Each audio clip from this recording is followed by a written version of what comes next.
where we left off from yesterday with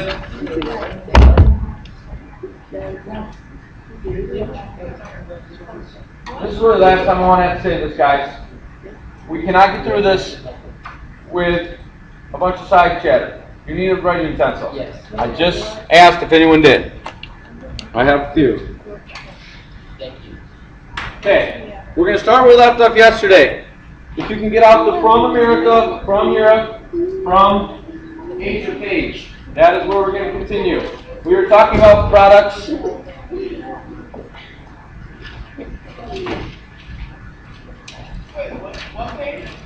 The page from yesterday that says from Americas, from Europe, from Africa, and you should write from Asia on the bottom. I still wrote all on them. Okay? We're going to go through these and make sure we have all the products. Okay? So we're going to do this real quick. I'm going to say a product, and we'll see if we can do this all together or not. You can say where it should be. Ready? Yes. Slaves. Africa is correct. Cocoa. Okay, we got a lot of different answers there. America. Cocoa. America. America. Okay? Hold on here. I'm going to add this one. Coca. Coca? Yeah. Like the drug. Also came from America. Why do you say coca? Because cocaine is made out of the plant, but the plant is also from America. So this chocolate is like this, and this one is the drug. Cocoa. So, and you realize Coca-Cola, if you read in the book, originally had this in it. Sorry, stealing your tongue. It wasn't ingredient in Coca-Cola in the original recipe, no longer it is. Those are both under the Americas. It wasn't necessarily known as an addictive drug back then. It wasn't quite the same. People in South America still take the leaves of the plant and they almost like chewing tobacco. They chew on the leaf, and it's a mild addiction like tobacco. It's not like cocaine. Cocaine is made from it and manufactured into a much stronger, more addictive, harsher drug. So it's still addictive, but it's not. It's more like tobacco as far as tobacco is not a drug that makes you high, right? It's more of a drug that's just addictive where you need to smoke or chew or whatever form you take it in. So it's a little bit milder drug. It's still not healthy, but it's not going to make you hallucinogenic and high like cocaine. All right, silver. Americas. Silver you should have down for the Americas. And you're going to be able to need to know these. So you might want to make sure you get this written down and study these. Okay? Horses. Europe. Squash. Americas.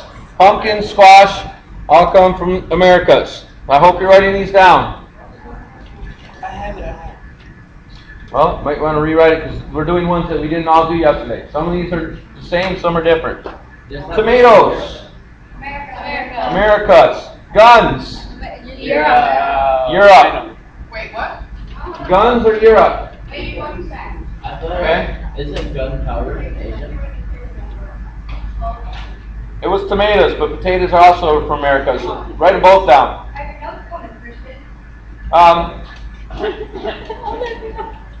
Can we not speak out of turn, please? Oranges. Europe. How about Africa for oranges?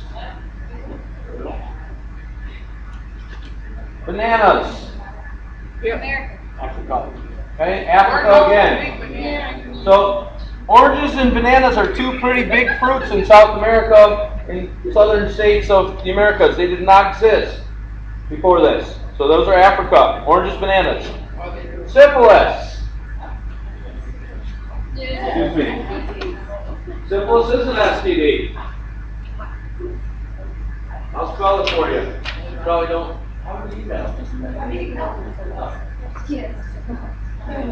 Syphilis is a STD. This is not 100% proven, but Maddie and Mia, we need to stop talking. One of my groups, we're going to move someone again. This one came from the Americas. This was not known, this is not 100% proven, but this is what they believe. Not seen in Europe or that part of the world before the Columbian Exchange, and then all of a sudden it shows up. So syphilis is pretty much the only main disease that the Americas gave to Europe. On the other hand, the other way around, Europeans and Africans and Asians gave lots of diseases to the Native Americans. Pigs. Europe. Corn or maize. Americas. Wheat. Europe. Do it. I'm going to ask you to move over there. We're talking. I don't feel like writing this down, guys. Some of these things are on your list, some of them aren't. You should be getting them all. Okay? This is where it's really about effort, guys. Good students pay attention and do this and will do well, and poor students don't. And it's not about ability, it's really about effort. Because it's really a choice whether you want to be a good student or poor on this. Okay. I will repeat this column. Syphilis was Americas. Pigs, Europe. Corn, Americas. Wheat, Europe. Coffee beans, North America. Africa. Once again, a major crop in South America today, but not back then. So coffee beans, Africa. Influenza, which we often shorten today and call the flu. Influenza is the long name. Europe. Another gift from Columbus to the Native Americans. But you want to make sure you know influenza, what it is. Sweet potatoes. Sweet potatoes. Americas. Sweet potatoes are a Native American crop. We'll talk about that. Tobacco. Americas. Tea. China, Asia. Asia. So write that one on the bottom for Asia. Tea. Yep. Some of these we already have, but not everyone took notes yesterday. So gold. Okay. Gold is, we'll say Americas. Obviously, it was big in Africa, but once the Columbian Exchange happened, there was so much more gold in Americas and easier to get that Africa kind of lost the dominant with gold. Potatoes. Americas. Okay? Potatoes is America. Yeah.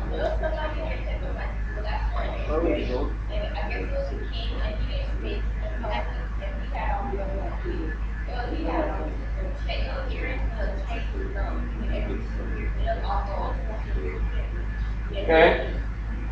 Interesting. Keegan, you want to move back there, please? Yeah. Potatoes was America's then. Smallpox. Europe. Another gift. Sugar cane. Asia. We talked about that one yesterday. So before this, chocolate was not the chocolate we know today. It was the bitter chocolate because there was not really sugar. Peppers. Asia. America. Smallpox is Europe disease. We'll talk about it more in a minute, but smallpox, no, it's deadly. Smallpox. Just spell small and pox is P-O-X. Okay. Sugar cane was Asia. Peppers is Americas. So all that spicy Chinese food or Indian food had no hot peppers in it before the Columbian Exchange. Cows. Europe. Pretty much all the livestock comes from Europe. On a boat. How do you even get the They're farmers. They definitely brought them. Rice. Asia. Who can put the cow on it? Rice is Asia. Rubber. America. Africa. What? I don't feel like we're all together here, guys. Wait, what did you say? Yeah, we're real quick. Yep, real quick. Yep. We're reviewing. Go ahead. Okay. Rice, if you didn't hear, was Asia. That one should be easy. Rubber. I did not hear a set. What do you think? America. Okay. Rubber is a plant. You understand, right? Comes from a plant. What plant? Rubber plant. So, I thought it if you can hear my voice, raise your hand, please. They do make a synthetic rubber now that comes from oil-based product, but originally rubber came from a plant, and now they've scientifically engineered it. So this is a very important product when we start to industrialize as a world. It originally came from the Americas. And we're going to find out it becomes real important in Africa later. But rubber is Americas. One more, mangoes. Asia. What's that? Asia. Okay, I'm going to say it's Africa. I knew it. I'm not sure if it's Africa, Asia. We'll say Africa. It definitely wasn't. It wasn't definitely South America, where they are very predominant today. Okay, mangoes are. They're from Mexico, though. They are today, but originally they were brought here from Africa. So there would be no mangoes in South America today if it wasn't for the Columbian Exchange. So hopefully, guys, number one, you see there's a lot of products that we now associate with certain areas, just like mangoes. I definitely associate mangoes with South America because that's where mangoes come from in this country. But before then, they didn't. All right, we have one more big page, so can you get out your other page, folks? The one that says Consequences of the Columbian Exchange. We have 4 consequences to talk about. And I'm going to start moving some more people from this group if we can be quiet. We're going to look in the book a little bit now. So I got my version has one distinct advantage over yours, is that I highlighted it so I can find stuff fast. So we already talked about, well, let's start with demographics. This one should be easy. And now we're going to have just one person talk at a time, please, so raise your hand. We were calling out on the last one because it was kind of just 4 answers, right? Now we got longer answers, so we can't have everybody talk at once. Let's have one person explain what are the demographic consequences of the Columbian Exchange. Yes, Robert? Population. Where? I don't know if it was everywhere. So there was a decrease in population. Can we narrow down where? Okay, why America? She's right. The population decreased in America. Why? Because the native people are getting killed. Okay, killed how? Disease. Smallpox. And they just roosted to kill them. Murder. Chickens. Chickens. Okay, there was murder, there was killing, but there also was diseases. Yeah, Olivia. Slavery. Okay, let's hold off on that one.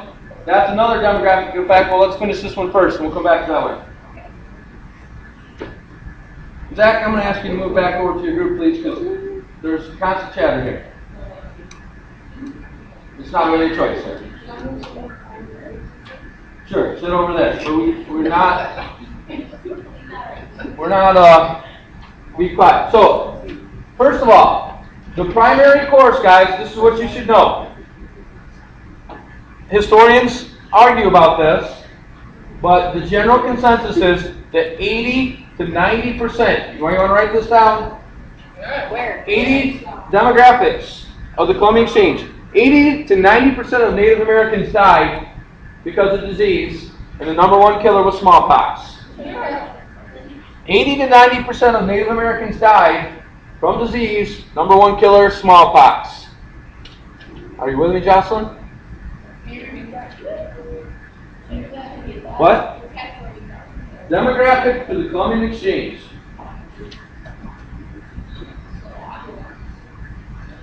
Are you with me, Jocelyn? Can you sit up, please?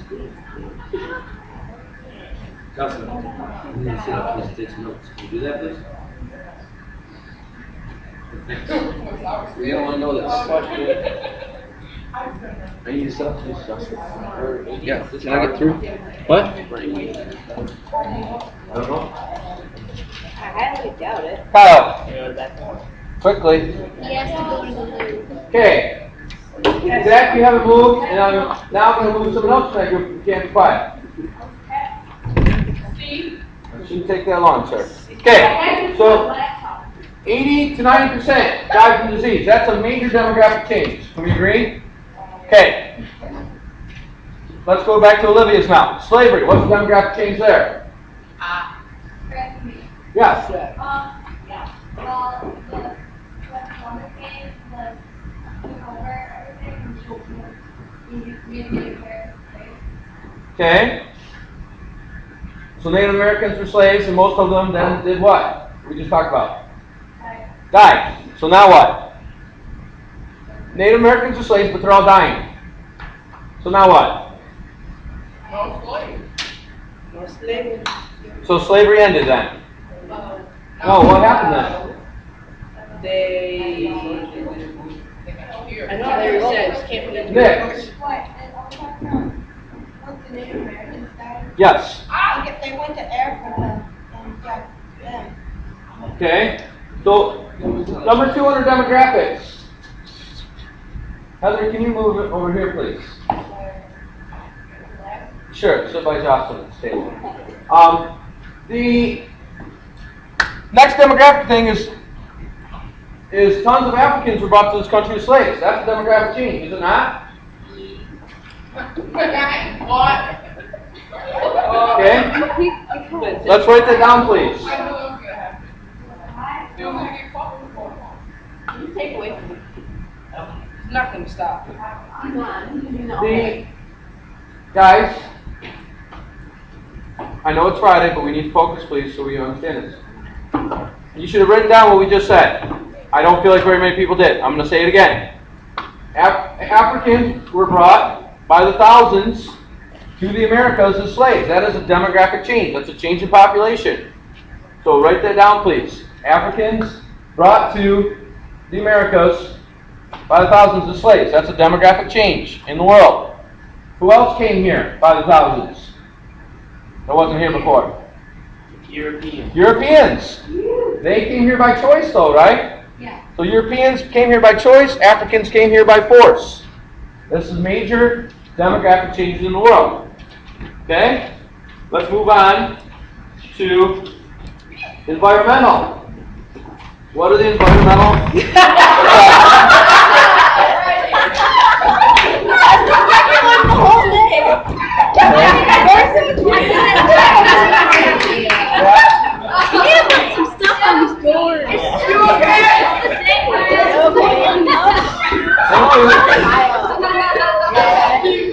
He was laughing. Thank you, Cal, for a little comedy relief. Now, guys, can we bring it back? Can we bring it back? Show me some maturity, please. The question now is, what were the environmental effects of the Columbian Exchange? Yes, Vic. Quickly. That was part of the What are environmental effects, guys? You are studying this in biolit. This is the foundation of what you studied about in biolit. What was your topic? Invasive species. This is where it all begins, correct? Invasive species have to come from somewhere else, right? So this is where invasive species effect. Sorry, you might want to write that down. This is environmental effect. Wait, what? Are we classifying invasive species? No, they're invasive species. That's a good question. The Native Americans might call us invasive species. In the Native American. We are on environmental effects. Invasive species would be one of them, correct? Invasive species have to come from somewhere else. At this time, they do. And it still continues to this day. But this is where it all began. What else? Think about, when we talk about environment, really, we're thinking a lot about plants and animals, right? Susie, where did you think mangoes came from? Mexico. Okay, so are we having a major change in crops around the world? So foods that when we think of Florida, it's known for its orange juice. Okay, it didn't exist before then. So this is major changing. There were no cows, horses, pigs, chickens in North or South America. Okay? That's a major environmental effect, all these changes in livestock and food. Right? Yes? They brought, the Europeans brought a lot of livestock and animals from Europe to America. So that's where the environment is. All these changes of food and animals. Changes in the environment, right? Some of these things are invasive species, some of them were probably seen as productive species. But, yeah. What? If they were on the boat and people died, do they just like dump the bodies overboard? Yeah, what horrible people. Yeah. Well, you don't want to be carrying a dead body. You're gonna bury it at sea? Okay. You're on a ship for months with a rotting dead body on there. You Robin. got the basement in the hole. Robin, What? the people in charge of the ships were from what area? Europe. Okay? The people riding on the ships were from what area? Africa. Did Europeans see Africans as equal? No. They did not. So if they died, it was kind of like, oh well. That was the attitude. You're not really fooling anyone in their day. Let's stay with us. Okay? So, moving on. Economic, ladies and gentlemen. Grab your book, please. Yes. Let's turn to page 13.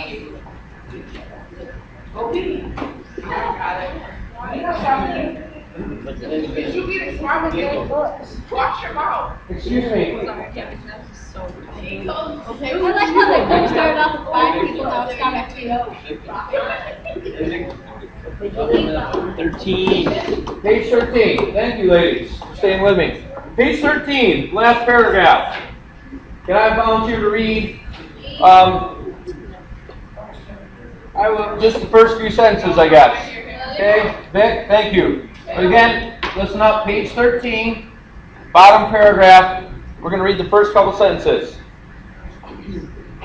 Between 1500 and 1650, the gold of the Americas added at least 180 to 200 tons to the European treasure. Waddell, Volume 1, page 467. Can you stop coughing? I know you're doing that on purpose. This amount of gold has a Contemporary means today's terms. contemporary value of over $2.8 billion, far more than the meager hoards in Gallows Museum or in the banks of the other Latin American capitals. The churches of Europe still groan under the weight of American silver and gold, jealously guarded but ostentatiously displayed.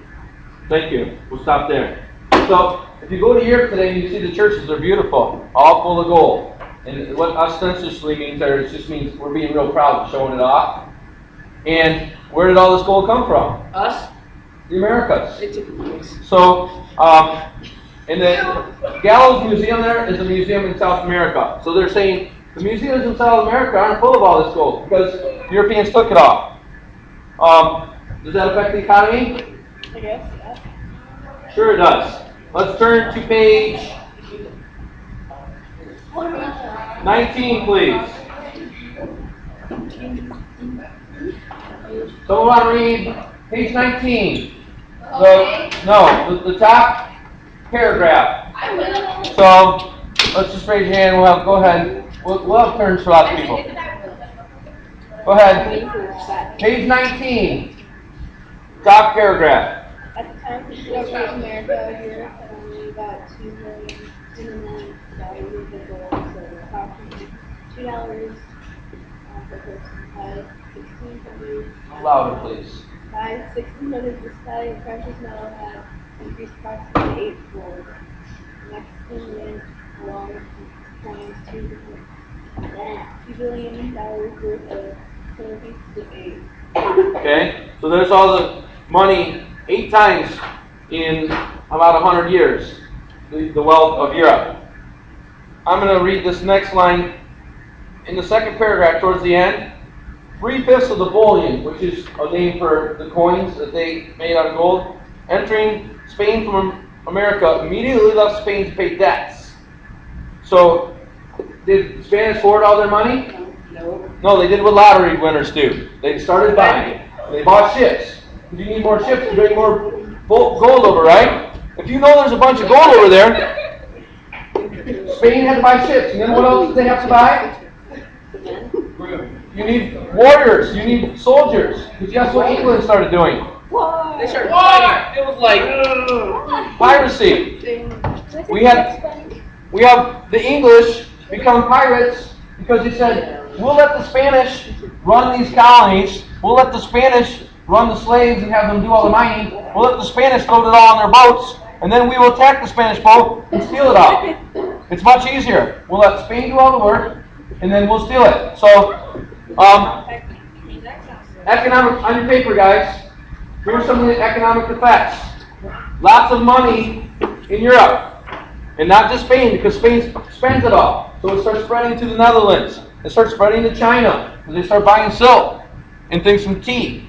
It starts spreading to England. England gets some of it by stealing it from Spain through piracy. So economic effects are huge amounts of money go into Europe for free, right? Because it's just slave labor.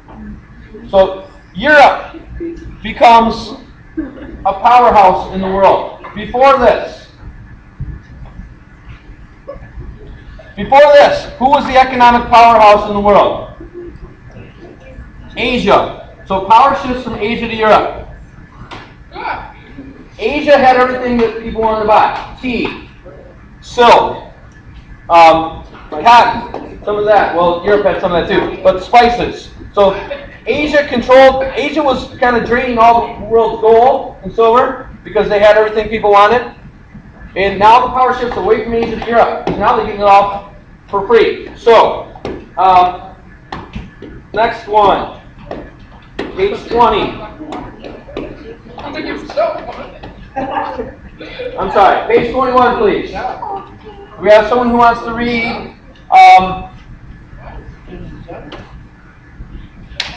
the second paragraph on page 21. Olivia. Just a minute, please. We can't have side conversations, guys. You're going to be tested on this. I'm giving you an opportunity to fix what you didn't do on your wikis. Some people in here probably care, whether you do or not. Let's be respectful and quiet, please. Page 21, the second paragraph. Okay. American silver traveled around Europe very quickly, and it made a quick and heavy impact on the economy of neighboring parts of the old world, such as the Ottoman Empire, which controlled Turkey and Greece and most of the Near East, North Africa, and large parts of Eastern Europe. The Ottoman silver coin suddenly fell from its former value in 1584 in a bout of uncontrolled inflation. The coin lost its most important place in the trade every week. After the struggle between American silver coppers were forced to undermine the long power of the next in London. A lot of stuff in this paragraph, guys. So this is both political and economic. The Ottoman is based out of Turkey here. You remember Constantinople, part of the Black Flag right here? So the Ottoman Empire controlled North Africa and all the Middle East right here. It was a huge Islamic empire, and it was powerful. And look at where it's at. It's all right here. On this side we got Europe. On this side we got Asia. So they controlled the trade. All the trade had to go through this empire. So guess what they did? They made lots of money off the trade. Okay? So now all of a sudden, you're someone in this empire, trader, and you have $1,000. Okay? But now, all the silver comes into Europe, and we have inflation. You guys understand what inflation means, right? no. I'll give you an example. When I was a kid, I could buy a candy bar for 25 cents, and it was a big candy bar. Can you buy a candy bar for 25 cents today? Oh, I think walk ones. Inflation is when the prices rise, not just on one thing, but on everything. So, Were they Hershey or Wonka? Make it happen. Pretty much anything. Guys, I'm trying to give you an example that you can relate to. The price of everything when I was a kid was much cheaper. My dad told me he bought, right before I was born, he bought a Dodge 69 Charger, which is an awesome car, which he kept it.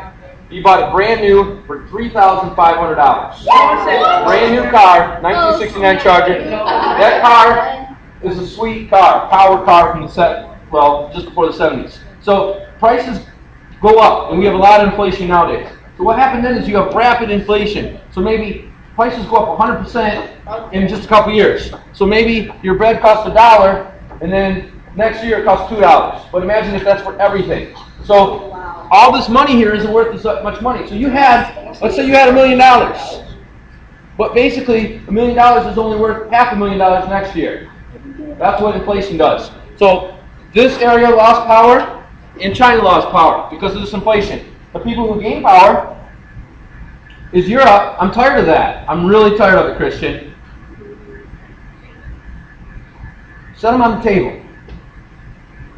So Europe, because Europe has unlimited money come in, the inflation doesn't matter. Okay? Do I care if something costs twice as much?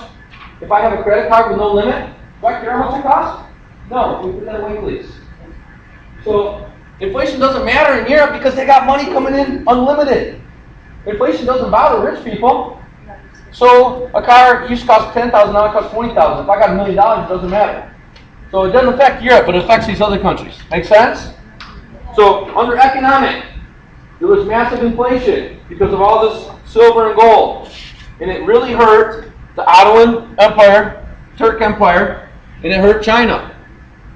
You should have that under there.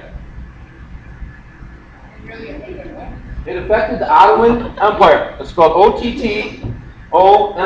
Ottoman. That's this empire. This empire lasted for like 1,000 years, so it's not like it's a little tiny thing not important in history. Write this down. Yeah, I was talking to Texter here. I was texting. So, the Ottoman Empire loses power. This is political also, guys. So they use economic and political power, the Ottoman Empire and Asia. China in particular. They're less important. What? Water run into it. Yeah, that's what I was thinking. Exactly what I was thinking. Okay? So Europe gained power. So politically, write this down. Europe gained power. China and Ottoman Empire lose power. That's politics and economics. Make sense? Make sure you're writing it down in your notes, guys. This is the hard part of it, okay? This is the hard part of it. This is the deep part that we need to get to in 9th grade. One more. Let's go to... The other thing it did is, we don't care about under economics. The other thing you can write down, Africa's gold just doesn't matter so much anymore. The only thing Africa has that Europe cares about is slaves. So it really changes Africa's economy from gold to slavery. Okay? So you might want to write that down under economics. Africa's economy used to be, hey, they had the gold, and Europe wanted it, and they would sell the gold for all kinds of food and other items they wanted, manufactured goods. Now the only thing Africa has that Europe really wants is slaves. Still? Not today, but back then, at this time. Evie, were there still people who have slaves? Who they captured? I'll put a link on our thing. I just watched a TED Talk about slavery today. I just watched it the other day. It said there's 25 million slaves in the world today. Slavery still exists, guys. And it exists in every part of the world, including the United States. I'm dead serious. Okay? Slavery, probably everywhere. There's probably slaves in Grand Rapids. I don't know. I wouldn't be surprised. Human trafficking and slavery exists everywhere in the world today.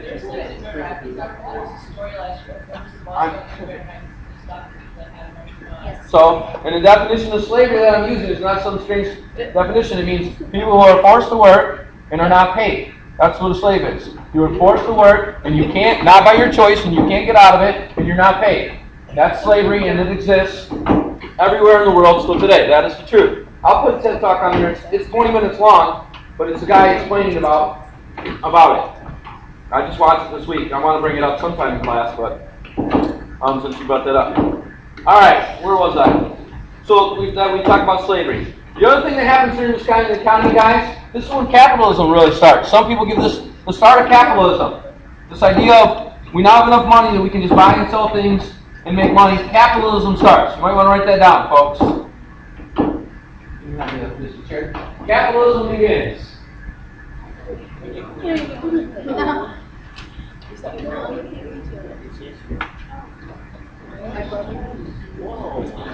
Wow. Oh, family. Wait, what are you talking about?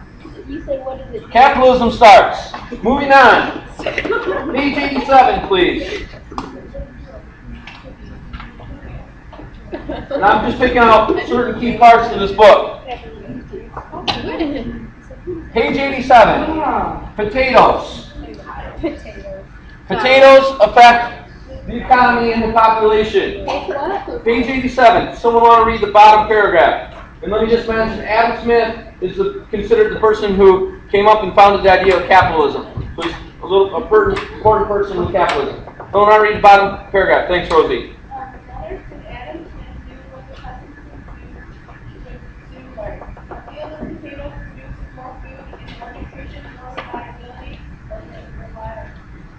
Yes.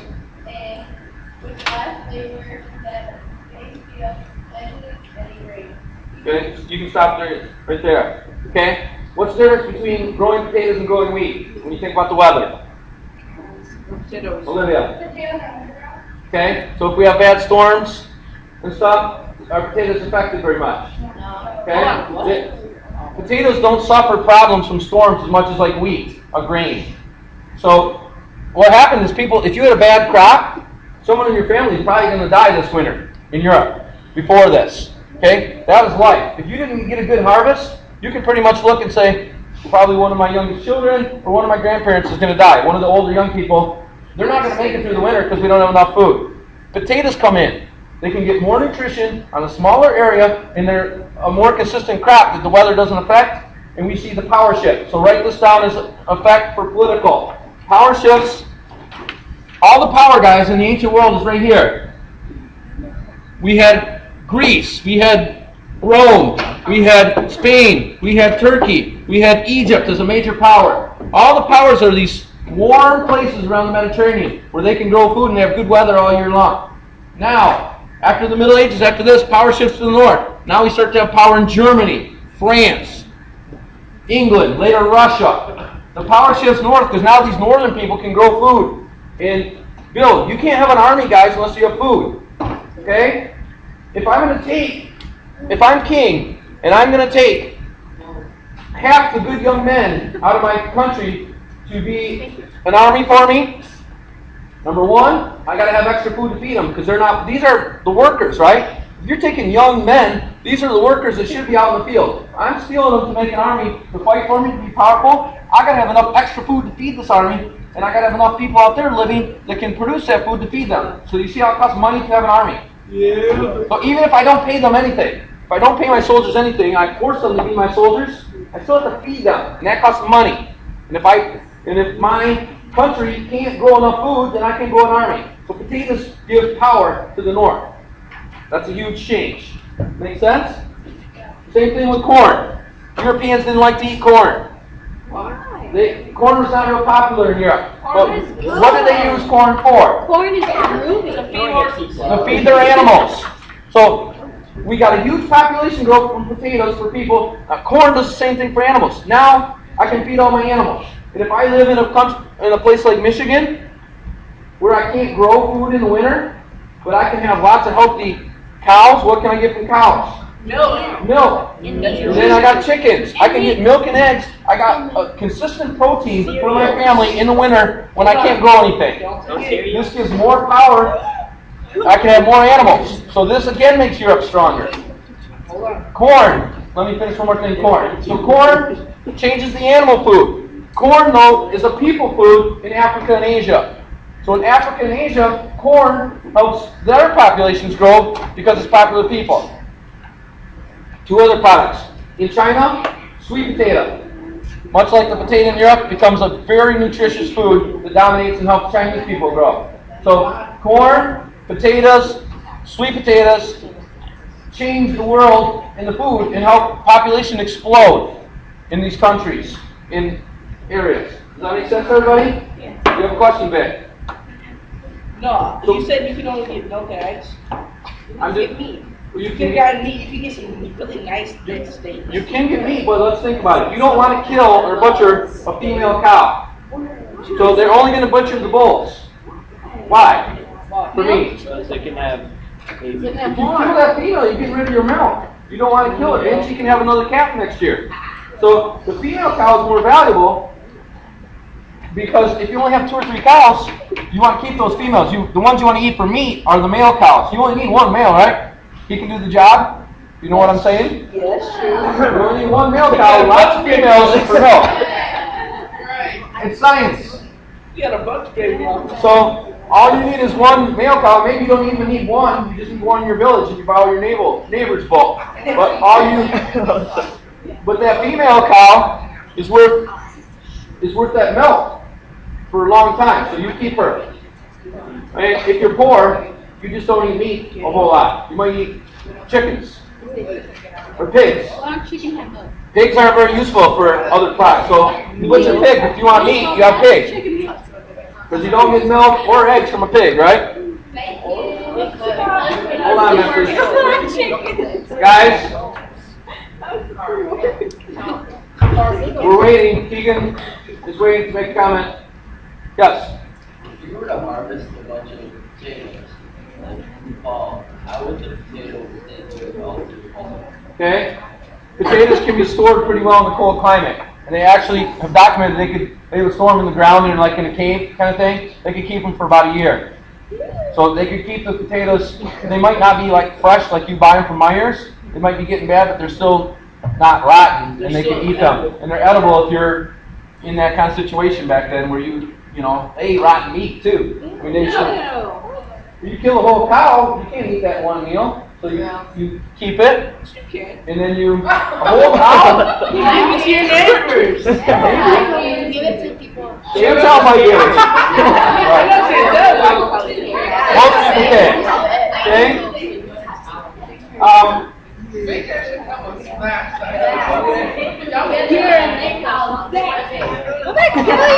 What did you do? I don't know. If you can hear my voice, raise your hand. I think we've covered most of the things. So let me just review under economic. You should have the gold and silver made Europe rich. Inflation definitely hurt the Ottoman Empire and hurt China because their gold and silver wasn't worth as much. Silver basically, you guys understand the markets right now, like gold's worth a lot of money. It used to be worth $300 an ounce a few years ago, now it's worth like $1,500. Wow. Well, what happened? My mom. Yes.